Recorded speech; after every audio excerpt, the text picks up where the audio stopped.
अभी तक हमने ओसिलेशन इन स्प्रिंग के केस पढ़े और उसमें हमने हॉरिजॉन्टल और वर्टिकल कंपोनेंट के बारे में स्टडी किया। देखो, हमें मेन मतलब रहता है स्प्रिंग कांस्टेंट से। ये बात हमें कहाँ से पता लगी? हमने जब टाइम पीरियड और फ्रीक्वेंसी के बारे में पता लगाया तो टाइम पीरियड का फॉर्मूला क्या निकल के आया? 2π√m/k। यानी कि हमें मतलब है कि स्प्रिंग से क्या मास अटैच कर रहे हैं और स्प्रिंग का क्या कांस्टेंट है। स्प्रिंग कांस्टेंट की वैल्यू होती है k, है कि नहीं? यानी कि इस k के बेस पे हम टाइम पीरियड और फ्रीक्वेंसी दोनों निकाल पा रहे हैं, है कि नहीं? अब देखो, जो एग्जाम में क्वेश्चन पूछे जाते हैं, जो न्यूमेरिकल सेट होते हैं, उनमें क्या किया जाता है कि एक स्प्रिंग ना लेके दो स्प्रिंग का कॉम्बिनेशन दे दिया जाता है।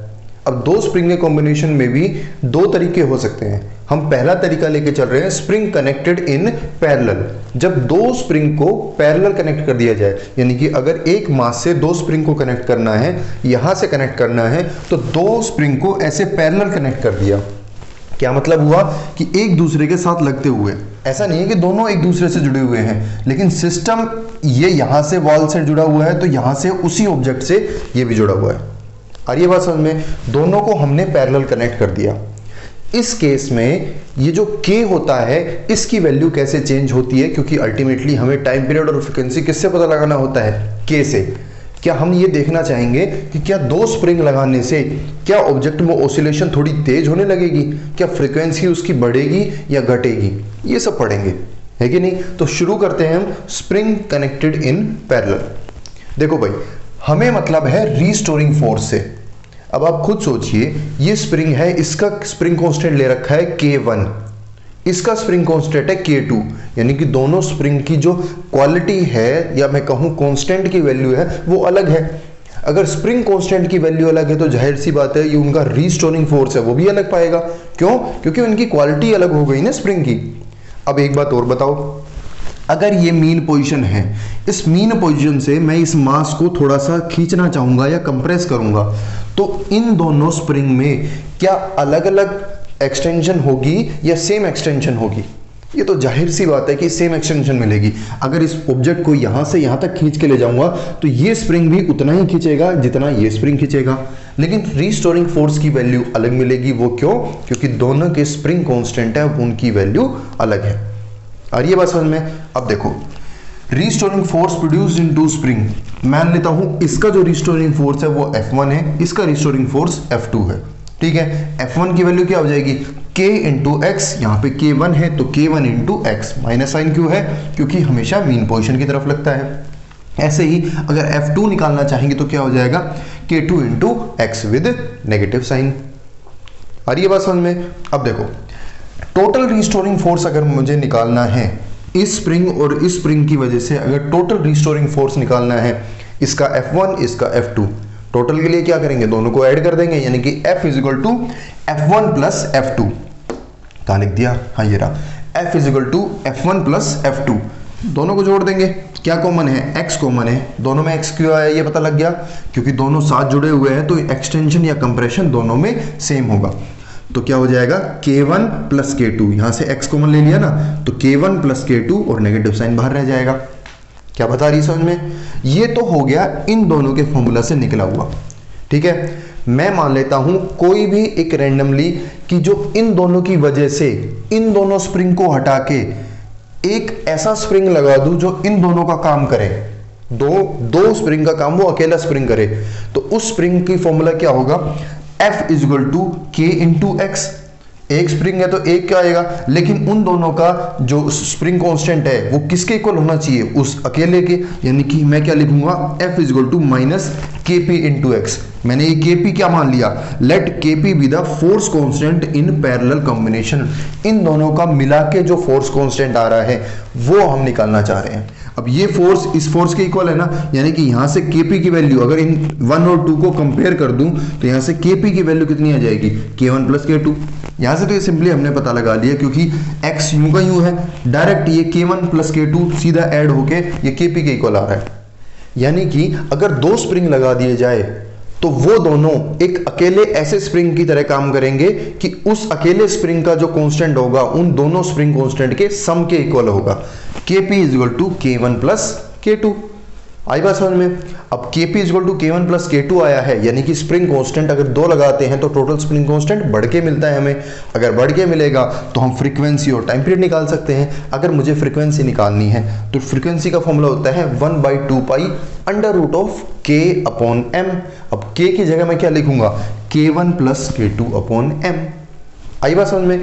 अगर यहाँ पे K1 प्लस K2 यानी कि ये चीज एक स्प्रिंग की बजाय अगर 2 स्प्रिंग लेता हूं तो ये वैल्यू बढ़ेगी, ऊपर वाली वैल्यू। अगर ये वैल्यू बढ़ेगी तो फ्रीक्वेंसी भी बढ़ेगी। कहने का मतलब क्या हुआ, खुद दिमाग लगा के सोचो। एक स्प्रिंग अगर इसको ऐसे वाइब्रेट करवा रहा था, वैसे ऑसिलेट करवा रहा था, तो 2 स्प्रिंग होंगे वो थोड़ा सा और तेज ऑसिलेट करवाएंगे। ऐसा किस लिए, ऑसिलेशन कब होता है, जब मीन पोजीशन से ये गया, इसने उल्टा खींचा, ऐसे गया, इसने धक्का मारा, है कि नहीं। अब खींचने वाला पहले तो एक था, धक्का मारने वाला एक था, लेकिन अगर 2 स्प्रिंग लग जाए तो ज्यादा दूर जाने नहीं देंगे, पहले खींच लेंगे, जाएगा, कंप्रेस जल्दी कर देंगे, खींचेंगे जल्दी, कंप्रेस जल्दी करेंगे, यानी कि ये वाइब्रेशन जल्दी होने लगी। वाइब्रेशन जल्दी होने लगी यानी कि 1 सेकंड में पहले अगर 3 वाइब्रेशन थी तो अब 4, 5, 8 मिलेगी, ज्यादा मिलेगी ना। अगर 1 सेकंड में ज्यादा वाइब्रेशन, इसका मतलब फ्रीक्वेंसी ज्यादा। सिंपल सी बात है कि नहीं। K1 प्लस K2 ज्यादा हुआ, इसकी वजह से फ्रीक्वेंसी ज्यादा हो गई। अब मुझे दिमाग लगा के एक बात और बता दो, अगर फ्रीक्वेंसी ज्यादा हो रही है तो टाइम पीरियड घटेगा बढ़ेगा, इतना सोचने की बात ही नहीं थी, घट जाएगा ना। अरे टाइम पीरियड क्या होता है, एक चक्कर लगाने के लिए कितना टाइम, पहले यहां तक जा रहा था, आ रहा था, फिर आके टाइम पीरियड नोट करवा रहा था। अब क्या है, गया, आया, अब फिर आ गया, किसमें कम लगा, जहां फ्रीक्वेंसी ज्यादा वहां टाइम पीरियड ऑटोमेटिकली कम हो गया। आई बात समझ में, ठीक है। तो ये था पैरेलल कॉम्बिनेशन में कैसे हम एक्ट करते हैं। अब दूसरे टाइप के कॉम्बिनेशन में क्या करेंगे, 2 स्प्रिंग लगा रखे थे, क्यों ना मैं इन 2 स्प्रिंग को ऐसे ना लगा के, एक स्प्रिंग ऐसे लगा दिया, दूसरा स्प्रिंग इसके साथ साथ लगा दिया, ठीक है। एक स्प्रिंग ऐसा लगा दिया, दूसरे इसके साथ लगा के फिर इसको मास को अटैच करवा दिया। कैसे करेंगे, देखो डायग्राम, पहले इसका स्क्रीनशॉट ले लो और नोट कर लो। अब देखो ये वाला जो कॉम्बिनेशन है ये थोड़ा सा ट्रिकी हो सकता है समझने के लिए। हम लेके वही सारी चीजें चल रहे हैं, एक सिस्टम के साथ एक मास को अटैच किया है 2 स्प्रिंग की हेल्प से, लेकिन ये स्प्रिंग 2 है, इस बार पैरेलल अटैच ना करके एक दूसरे को आगे पीछे अटैच कर दिया, यानी कि इस स्प्रिंग से इस स्प्रिंग को अटैच किया, फिर इससे पूरे मास को अटैच कर दिया। फर्क स्प्रिंग कांस्टेंट पे यानी कि ओवरऑल स्प्रिंग कांस्टेंट पे क्या पड़ेगा हमें वो नोट करना है, ठीक है भाई। सिंपल सी चीजें लेके चल रहे हैं, इसका स्प्रिंग कांस्टेंट K1 ले लिया, इसका स्प्रिंग कांस्टेंट K2 ले लिया, इस ऑब्जेक्ट का मास M ले लिया, ठीक है। डिस्प्लेसमेंट इस टाइम पे वेरी करेगी, कैसे वेरी करेगी, अगर ये ऑब्जेक्ट स्प्रिंग 2 पैरेलल केस लेके चल रहे थे तो अगर चीज खिंच रही है तो दोनों बराबर खिंच रहे हैं, लेकिन इस टाइम पे ये खिंच रहा है, मान लो एक केस ऐसा हो सकता है ना कि अगर इसको खींचा तो ये खींच के रह गया, बस ये यूं का यूं है, और ज्यादा खींचने पे ये ज्यादा खींच रहा है, ये थोड़ा कम खींचेगा। ये तो कॉमन सेंस यूज करो, इतना तो पता लग जाएगा ना कि ये जब खींचेंगे तो जरूरी थोड़ी ना है कि ये जितना खींचे उतना ही ये भी खींचे, ऐसा तो नहीं हो सकता। यानी कि इस टाइम पे हम दोनों की एक्सटेंशन सिर्फ x ना लेके इसकी x1 मान लेते हैं, इसकी x2 मान लेते हैं। लेकिन यहां पे एक ट्रिक क्या होगी कि जो रीस्टोरिंग फोर्स होगा ना, इस केस में रीस्टोरिंग फोर्स दोनों स्प्रिंग का बराबर मिलेगा। ऐसा कैसे कह सकते हैं हम, जब 2 अलग सिस्टम लेके चल रहे थे तो वो सिस्टम बिहेव कर रहा था अपने लाइन के साथ में, ये अपनी लाइन के साथ में अटैच था तो ये अपने हिसाब से बिहेव कर रहा था, ये दूसरा सिस्टम अपने हिसाब से बिहेव कर रहा था। लेकिन इस टाइम पे देखो क्या हो रहा है, ये जो पूरा कॉम्बिनेशन है ये एक लाइन के थ्रू अटैच हो रखा है, एक लाइन के थ्रू अटैच है सारी चीजें। अगर एक लाइन के थ्रू है यानी कि वो लाइन तो कोशिश करेगी ना जैसी है वैसी की वैसी रहे। अब इस लाइन के अकॉर्डिंग हमें फोर्स को रिस्टोर करना है। अगर मान लो पहले से ही ये ऐसे रखे हुए हैं, ये इनका मीन पोजीशन है, रिस्टोरिंग फोर्स क्या है, किसी भी ऑब्जेक्ट को मीन पोजीशन पे लेके आना। अगर खींचना चाहेंगे तो ये दोनों स्प्रिंग मिलके क्या कोशिश करेंगे कि इसको इसी लाइन पे लेके आए। आ रही है बात समझ में। पहले केस में क्या था, इसकी लाइन अलग थी, इसकी लाइन अलग थी, यानी कि ये कोशिश करेगा अपनी लाइन में लाने की, ये कोशिश करेगा अपनी लाइन में लाने की। लेकिन इस टाइम पे क्या हो रहा है, दोनों स्प्रिंग कोशिश क्या कर रहे हैं, इसको दोनों को ही अपनी लाइन में लाने की, यानी कि रीस्टोरिंग फोर्स इस केस में दोनों का बराबर मिलेगा, दोनों को F मान सकते हैं। ठीक है भाई, डायग्राम आया समझ में। अब लिखने में कैसे लिखेंगे, हम मान लेते हैं कि स्प्रिंग कांस्टेंट, अच्छा इस कॉम्बिनेशन को क्या नाम देते हैं, इसको देते हैं spring connected in series. Series क्या होती है, एक दूसरे के आगे पीछे जब कनेक्ट होते हैं वो क्या होता है, सीरीज कनेक्शन। तो दो टाइप के कनेक्शन क्या पढ़े हैं, एक तो पैरेलल कनेक्शन और एक होता है सीरीज कनेक्शन। आगे +2 में जाओगे तब इनके बारे में और पढ़ने को मिलेगा, आप कैसे इलेक्ट्रिक सर्किट में रेजिस्टेंस वगैरह कैसे सीरीज पैरेलल में कनेक्ट करते हो वो सब आगे आएगा। देखो हम कैसे लिखना चाहेंगे इसको, कैसे लिखेंगे, let x1 and x2 be the extension. हमने x1 और x2 एक्सटेंशन मान ली, क्यों अलग मानी है ये भी आपको पता लग गया, ठीक है। इन टू स्प्रिंग्स, दोनों स्प्रिंग में मान लेते हैं इसकी जो एक्सटेंशन हुई है x1 हुई है और इसकी एक्सटेंशन हुई है x2 हुई है, ठीक है। But restoring force acting in both is same. Restoring force जब दोनों में एक्ट करेगा वो तो सेम रहेगा, क्यों, ये लिखा भी है मैंने, एज दे आर कनेक्टेड, और या मैं कहूं as they are attached along same line, या फिर लिखना चाहो तो सेम लाइन ऑफ फोर्स, ठीक है। दोनों ये है, ये एक ही लाइन से अटैच हो रखे हैं, इसलिए उनका रिस्टोरिंग फोर्स जो रहेगा वो दोनों का बराबर रहेगा। हमने मान लिया F रिस्टोरिंग फोर्स है, अगर F रिस्टोरिंग फोर्स है तो वो इस स्प्रिंग के अकॉर्डिंग भी वही होना चाहिए और इस स्प्रिंग के अकॉर्डिंग भी। इस स्प्रिंग के अकॉर्डिंग रिस्टोरिंग फोर्स क्या होना चाहिए, -K1 इंटू x1, इसके अकॉर्डिंग -K2 इंटू x2, यानी कि F किसके होना चाहिए, -K1 इंटू x1 और -K2 इंटू x2 के इक्वल, दोनों इक्वल होना चाहिए। अगर यहां से x1 निकालना चाहूं, यानी कि इस स्प्रिंग में कितनी एक्सटेंशन हुई, कितना ये आगे बढ़ के गया, ये निकालना है तो कैसे आ जाएगा, F अपॉन में K1 विद नेगेटिव साइन। अगर इसी के साथ अगर मुझे इसकी एक्सटेंशन निकालनी है तो कैसे, x2 निकालना है तो इसके भी तो इक्वल है ना, ये इसके भी इक्वल है और ये इसके भी इक्वल है। अगर इसको इसके कंपेयर करूंगा तो x2 क्या हो जाएगा, F upon K2 with negative sign. यहाँ से x1 आ गया, x2 आ गया, यानी कि ये स्प्रिंग कितना फैला, ये स्प्रिंग कितना फैला।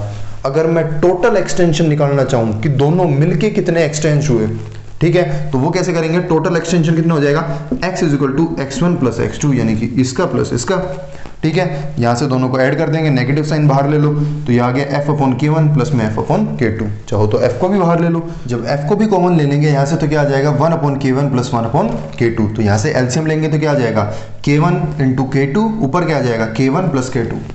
बेटा इससे पहले अगर आपने स्क्रीनशॉट ले लिया था तो यहाँ पे थोड़ी सी मैंने करेक्शन की है, ये मैंने रिवर्स लिख दिया था, तो अब थोड़ा सा करेक्ट करके लिखा है, तो इसको स्क्रीनशॉट ले लेना इसका, ठीक है।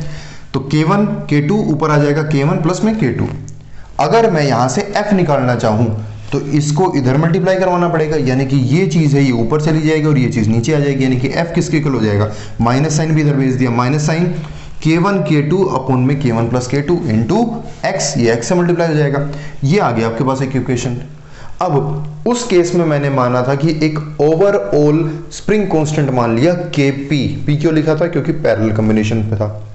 अगर यहां पे स्प्रिंग कांस्टेंट ओवरऑल मानना चाहूं तो मैं मान लेता हूं Ks, यानी कि सीरीज कॉम्बिनेशन। Ks एक ओवरऑल स्प्रिंग कांस्टेंट है, उस ओवरऑल स्प्रिंग कांस्टेंट के हिसाब से इक्वेशन क्या होना चाहिए, total force, total restoring force, यानी कि F is equal to minus Ks into x, यानी क्या होना चाहिए, माइनस Ks इंटू एक्स। ये भी रिस्टोरिंग फोर्स, ये भी रिस्टोरिंग फोर्स। इक्वेशन 3 और 4 को कंपेयर कर देंगे, कंपेयर करेंगे तो यहां से Ks की वैल्यू कितनी आ जाएगी, ये इसके इक्वल आ जाएगी, यानी कि K1 into K2 upon K1 plus K2, ये इसके इक्वल आ गई नहीं है इक्वेशन। अब ये हमें ओवरऑल एक स्प्रिंग के केस में कैसे जो स्प्रिंग कांस्टेंट की वैल्यू है वेरी होती है, ये बात पता लग गई कि नहीं। अब देखो उसके केस में तो सीधे सीधा आ गया था K1 प्लस K2, लेकिन इसके केस में देखो थोड़ा सा ट्रिकी आया है ना, थोड़ी सी वैल्यू अलग आई है। अब इसके केस के इसके हिसाब से भी हम टाइम और फ्रीक्वेंसी निकाल सकते हैं। कैसे निकालेंगे, देखो Ks की वैल्यू हमारे पास आ गई यहाँ से K1 into K2 upon K1 plus K2। अब फ्रीक्वेंसी के बारे में हम जानते हैं ये क्या होता है, 1 upon 2 pi under root K upon M। अगर यहाँ पे स्प्रिंग के केस में अगर सीरीज कॉम्बिनेशन है तो वहां पे K की वैल्यू क्या है, Ks, यानी कि 1 upon 2 pi under root Ks upon M।